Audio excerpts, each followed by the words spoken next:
Sa relasyon, kasama talaga doon ang away at bati. Ngunit di kasama doon ang pagbitaw ng ganun lamang kadali. Ay, naman talaga, no.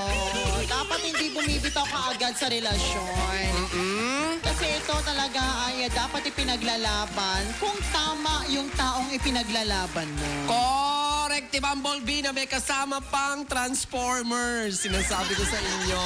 Tama ka dyan, di ba? Di ba? Okay na yung away bate, pero hindi naman kaagad na magsasabi ng ayoko na. Correct, oo. Dapat pinapahalagan din yung mga masasayang alaala. Diba? Oo, kung gano'n niya pinaghirapan yung pagsimula ninyo bilang magkarelasyon. Correct. Ako may kaibigan nga ako, dumaan sa ganyang pagsubok. Buti na lang talaga naman, stay strong. Di ba? Much bolder. Drink wisely. Ganon. Much bolder, drink wisely. Sabagay kapag nakainom na ako. Oh, iba na. Charot! Pag may alak, may balak. Yun yan! Ganun yan. At ako nga po, ang Princess of Frog ng 89.5 My Civic Bay Radio. My name is Jeps. That's J-E-P-S-Z. And welcome to the Thursday edition ng Bay Request Express! Ang saya-saya mga kaibigan. Bukas, last na! Tapos sa Linggo walang pasok! Diba? Go po. Yes! Ang Ay, saya-saya na. sa pakiramdam, no? Oo. Buti ka pa makapagpapahinga ng Sabado at Linggo. Uy, hindi, no. Sabado may pasok ako, no? Linggo, wala talaga. Off talaga yon. Oo. Eh, ikaw? Off-offan, ganyan. Ha? Mga ilang oras ka walang trabaho. O, diba? Oo. Basta sa Sabado, ah. Don't forget, na? Pag-isipan ko ngayon. Ay, nako. Anyway, mga kaibigan, ano na po tayo? Diretsuin na po natin ang ating pulsong palaka today, ating PP Today, araw po ng Thursday. Dahil iba't ibang gusto, iba't ibang posisyon, ngunit ang tapat subalit, ano naman ang iyong opinion? Huwag magpaka-OA, mas lalo na ang killjoy. Kaya DJ Jeps, ako ibigay mo na ang ating PP Today! Ang ating pulsong palaka ngayong araw. Ang ginagawa mo? Cute sa camera. Ano ka ba? You don't have to. I think I need to. No. For me, you are the cutest person, you know, inside this booth. Kapag sa camera. Oo, diba? Picture, gano'n. Selfie. Correct. O, ito ating katanungan ngayong araw ng Thursday, mga kaibigan, July 30, 2015. Nako, tomorrow, huling araw na ng Hulyo. Ng Hulyo, Agosto Bilis ng natin, araw. diba? Hulyo, Agosto, Setyembre, Oktubre, Nobyembre, Disyembre, Lubi! Bilis ng panahon. Bilis, diba? Nako! Bonus na naman! Diba? Yan inaabangan ko! Alam mo, inabangan ko talaga December. Diba? Pag December, ang daming pera. Aminin nyo yan. Yung mga nagtatrabaho, ha? October, November, December, ang dami kong pera. Diba? Oo. Samantalahin nyo. Samantalahin nyo. Kaya I'm looking forward to those months talaga. Samantalahin nyo. Pagsamantalahan nyo kami. Oo. Pag itong mga Oo, mga gipit-gipit ngayon. Close to payday. Nag-cash advance nga kami kanina. Correct. Etchos. Kaya ito lang pulso pala ka ngayong araw nito, mga kaibigan, ako patungkol sa break-up. Break up tayo ngayon. Oo. Kasi na-inspire kami sa kwento ng babae kahapon. Yes. So, sana ganon, no? Tuwing last and final caller natin, merong mga ganyan-ganyan. Oo, merong nasasampal. Charot. Meron tayong pagkukwentuhan, ganon. Oo. Correct. Ito naman, nakarelate kasi talaga sa kanya yesterday. Habang Sobra talagang- tinataas-tas yung mga tamo sa kisame, oo. Hugot na hugot talaga eh. Hugot na hugot. Ito katanungan niyo yung araw ng Thursday, July 30, 2015, ang pulsong palaka. Ayan na! Sino ang mas madalas mabilis kapag move on pagdating sa break-up? Oh, di ba? Babae o lalaki? Oh. Sino kaya? Sino ang pipiliin ko? Ganon? Aba, ha? Sino kaya? Ang dami na kasi nila. Buti ka pa, mamigay ka naman. Ano ka ba? Ano ka ba naman? Hindi sinishare yun. Huwag kang ganon. Alam mo, you can't have it all. I know, right? Kaya I take them one at a time. Huwag ka na namigay ka, te. Habang ako'y nalulumbay, nalulungkot dahil tahimik ang buhay. Ano dapat kasi slow lang yan. Ganon? Slow lang dapat. Oo. Alam po ganon, wag ganon. Hello kay Joshua, dyan sa In Living Water. Hello. May bagong prospect na naman si Baki. Ganyan talaga pag single. Ano ka ba? Sa bagay ako, wala na akong karapatan magganyan. Diyan din sa may ulo ng Apple, sa may tapat ng Michelle Soniel, yung nagtitinda po ng sandals. Hello. Baka sa susunod pa nagtitinda ng seedless na ubas. Kasi na sa'yo, nakakaloka ka. Kasi sino na nakikita ko. Oo. Susunod na lang Siyempre, ano. ganito po yun. Every day, we must be inspired. Yun. May Diba? nakita ko kagabi. Ano yan? Ang gwapo, nagbebenta siya ng 25, 1/4 na lansones. Ay, hindi, rambutan. Ikaw manahimik ka na. Kaya nga. Oh.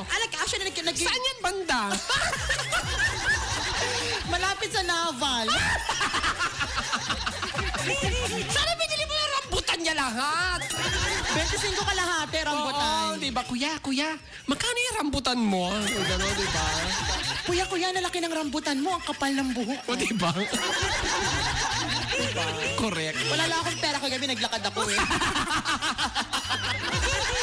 Naglakad pa ako. Nako. Nakamasahe. Oh, eto patungkol sa break-up. Sino ang madalas mabilis makapag-move on? Ang babae o lalaki at bakit? Yan po ating Pulso Palaka today mga kaibigan. At syempre, dyan po kayo mananalo para po sa mga texters natin ng ating mga gift certificate. Samantalang, eto naman po ang ating trending question mga kaibigan. Ibibigay po uli ni DJ Jeff.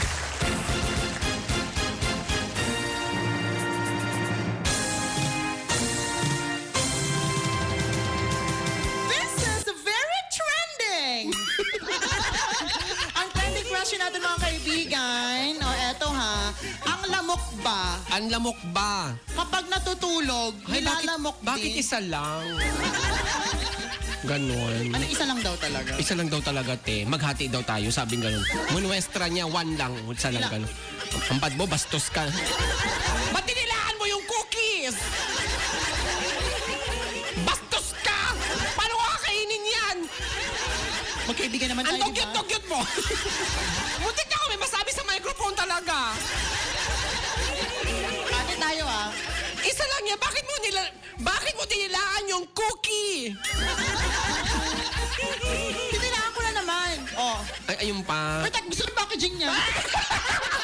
Be! At least sa akin. Ayan ito. Parang yung sa mga militar, yung pag nasa war sila, ganyan din yung binibigay. Titimplahan ko pa. Patingin nga! Dito siya cookies! Pakialam sa'yo.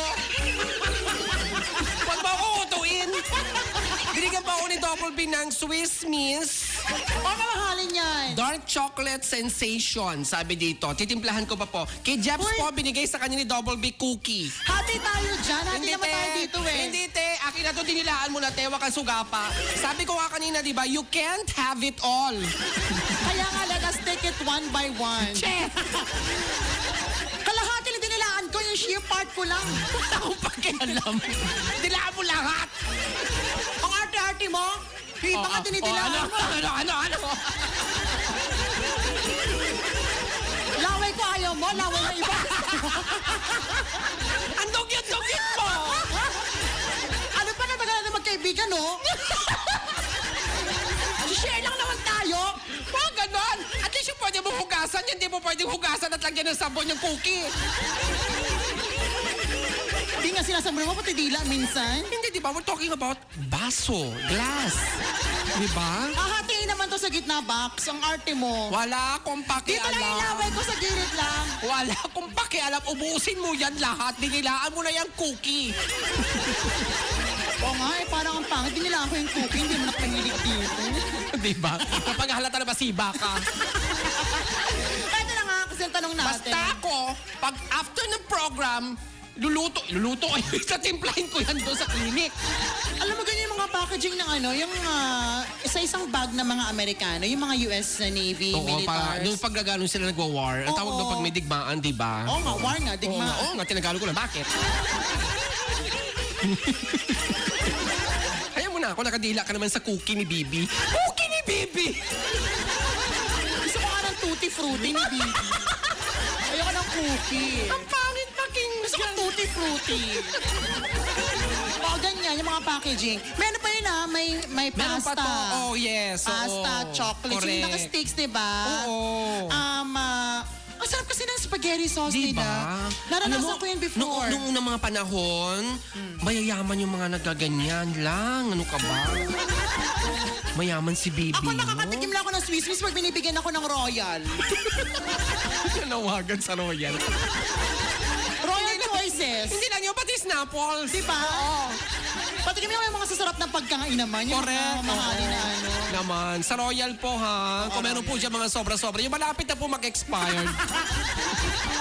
Kasi kahit naman din yun, Max, makakain namin agad-agad. Oo naman. Naman dyan din yun. Basta malapit na ma-expired. Huwag naman yung expired na. Sabi nila, kapag expired ang isang pagkain, Produkto. yung produkto, Oo. hindi naman siya expired at the same day talaga. Pwede pa naman siya i-consume. Ay, ganon. Pero at your own risk yun ah. Oh yes, syempre. Ayaw natin, hindi tayo risky. Pero kung meron dyan sa Royal, mga tira-tira, yung mga expired na tomorrow, Oo, malapit sa isang na. araw, diba? Oo, diba? Hindi naman kami maarte. Pero syempre, mas uunahin ba nila tayo? Syempre, unahin na nila mga empleyado nila, di ba? Ay, lalo na si Albert. Oh, si Albert, isa pa yan. Nuknukan yan. Nuknukan talaga yan. Alam, kilala ko yan eh. Correct. Anyway, mga kaibigan, ang ating trending question muli ay... Ang lamok ba kapag natutulog nilalamok din? Ano ba naman tanong yan? Totoo diba? Oo. Kasi alam mo yung mga aso nilalamok. Oh. Oh. Di ba?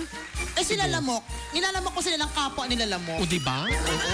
Minsan nag-iisip din ako. Minsan ako ba hindi nga ako makatulog minsan. Iniisip ko din. Yung uod ba, pag namatay, inuud din. Di ba? Ay hindi. Una nilalamok muna sila.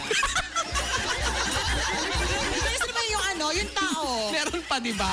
Pag yung ipis ba kumain ng sabon, bubula bibig niya. Ganun. Oo, ipis yun eh. Tao nga bumubula. O, yun ang Gusto niyo yung mga ganyang kalokohan, ha? Ang lamok ba kapag natutulog nilalamok din? Correct. Yan ang trending question natin. Yes. Punong-puno po. Bigyan niyo po ng meaning yun, ha? Sagutin niyo na lahat yan, okay? Correct.